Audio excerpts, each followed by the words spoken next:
હવે આ તમે જાણો છો બધા આ બાજુ રહેનારા કે આ સિંહોને જ્યાં પરમિશન ન હોય ત્યાં જોવાય નથી જવાતું માણાથી, તોય કેસ કરે છે લોકો.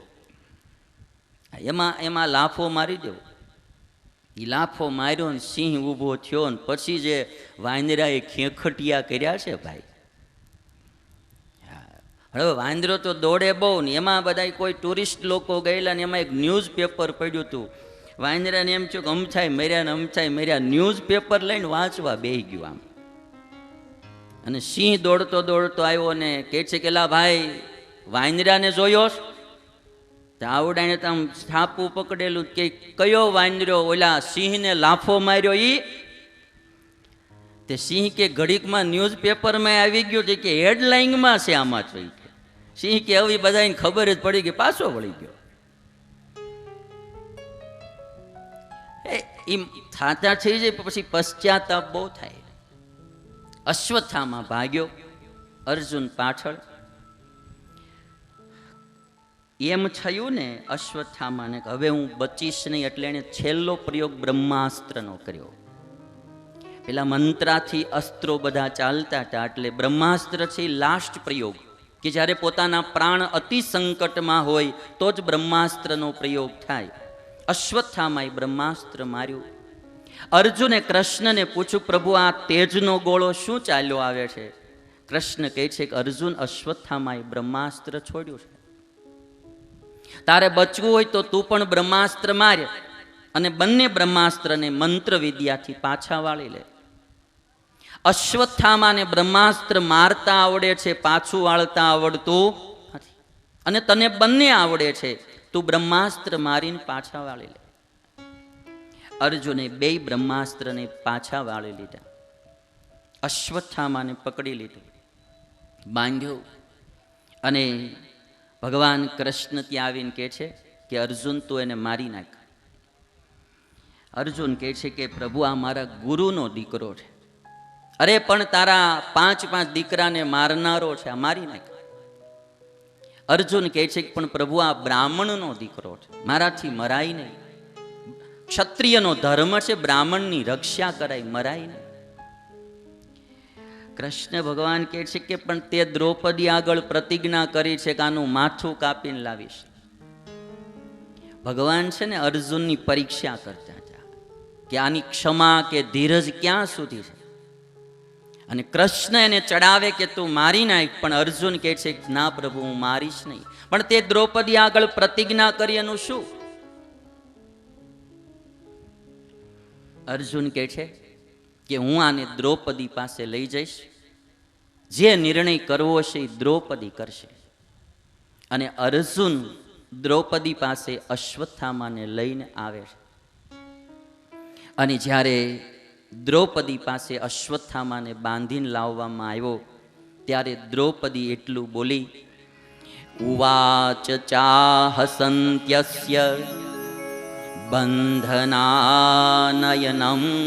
સતી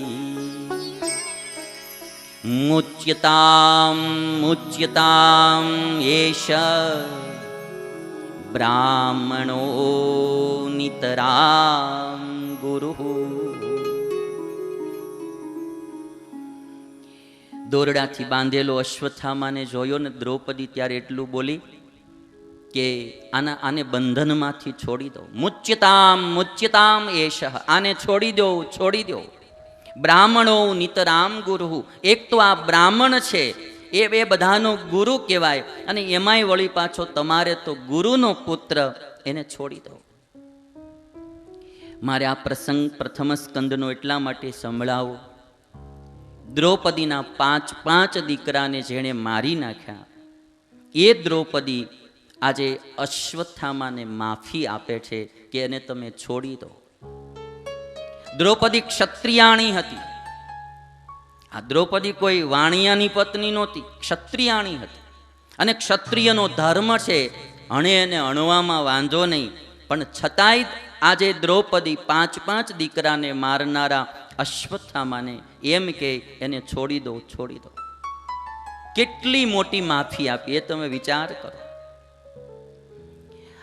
આપણાથી આપણા દીકરાને માફી ન અપાય, આપણાથી આપણા ભાઈને ક્ષમા ન કરી શકાય, આપણાથી આપણા દીકરાની વહુને ક્ષમા ન કરી શકાય, એની ભૂલ થઈ હોય તો માફી ન આપી શકાય.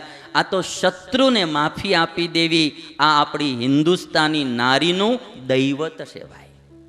આ ક્ષમા બીજાથી ન આપી શકાય. આપણે તો ખાલી શેઢાના ખડ વાઢવા હાટું અબોલા થયા હોય અને દહ વહર સુધી માફી ન આપી શકતા હોય ભાઈ, ત્યારે આ કથાઓ થોડી વિચારવા જેવી છે. 5 દીકરા મારનારાને દ્રૌપદીએ ક્ષમા કરી દીધી. પણ ક્ષમા ક્યારે થાય? બહુ સરસ ભાગવતમાં શ્લોક લખાણો. દ્રૌપદીએ શું વિચાર કર્યો? દ્રૌપદી કહે છે, મારોદિત અસ્ય જનની ગૌતમી પતિ દેવતા યથાહમ મૃતવત્સાર્તા રોદિમ્યશ્રુમુખી મુહુ. દ્રૌપદી કહે છે અર્જુનને કે જો હું એક માં છું, મારા 5 દીકરા મર્યા, દીકરાના મૃત્યુનું દુઃખ કેવું હોય એ હું જાણું છું. દીકરાના મૃત્યુનું દુઃખ કેવું હોય હું માં જાણું છું. હવે આ અશ્વત્થામાને મારી અને મારે એની માતાને રડાવવી નથી, એટલા માટે તું આને જીવતો જ આવવા દે. અશ્વત્થામાનો વાંક છે અને મારીશું તો એ તો મરશે, પણ એની દ્રોણની પત્ની, ગુરુ દ્રોણની પત્ની, એની માં એ પણ રડશે. મારે બીજી માને રડાવવી નથી, એટલે તમે આને જાવા દો. અશ્વત્થામાને નકરો જોઈએ ને ભાઈ તો માફી આપવાનું મન ન થાય, પણ એની માં હામી દ્રષ્ટિ દ્રૌપદીએ કરી અને અશ્વત્થામાને માફી આપી દીધી. ક્યારેક આ વિચાર કરવો જોઈએ. આ પત્નીઓ હોય ને એને એના સાસુબા કદાચ કડક સ્વભાવના હોય, જરા બોલતા હોય, ખીજાતા હોય, તો નકરું સાસુબા હામું ન જોવું જોઈએ. જરાક તમારા પતિ હામું જોવું જોઈએ કે ગમે એવા હોય પણ મારા ધણીની માં છે ને, મારા ધણીને જન્મ દેનારી છે, એને મારે સહન કરવા જોઈએ. તો તરત માફી આપવાનો વિચાર થાય ભાઈ. નકરા દોષ જ જોયા કરીશું આપણે ગામના, તો કોઈ દિવસ માફી આપવાનું મન નહીં થાય. એના ગુણ પણ જોવા, એની લિંક પણ જોવી, તો ક્ષમા કરવાનું મન થશે. અને આ હિન્દુસ્તાની સંસ્કૃતિ તો ક્ષમાથી ભરેલી છે ભાઈ. આજે તમે બધા જાણો છો, દિન પ્રતિદિન માણસોમાંથી ક્ષમા ભાવના ઓછી થતી જાય છે. તમે બધા જાણો છો કે આ દુનિયામાં 2 ચીજ બહુ કઠણ છે. એક તો ક્ષમા આપવી અને બીજી ક્ષમા માગવી. આ 2 ચીજ બહુ કઠણ છે. ક્ષમા આપવી અને ક્ષમા માગવી. માફી આપવી અને માફી માગવી.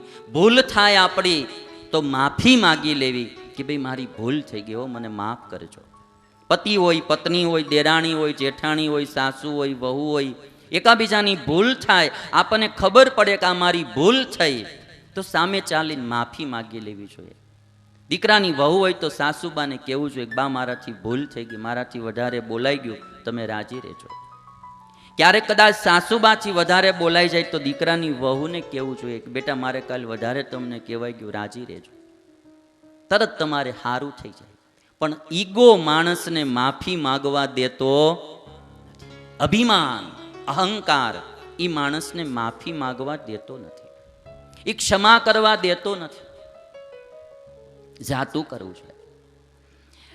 તમારે બધાએ જ્યાં લખવું અહીંયા લખી લેજો. સંપત્તિ નકરી માણસને સુખ દેતી નથી. માણસનો ભાવ પ્રેમ જે સુખ આપે એ કોઈ દી સંપત્તિ સુખ ન આપે.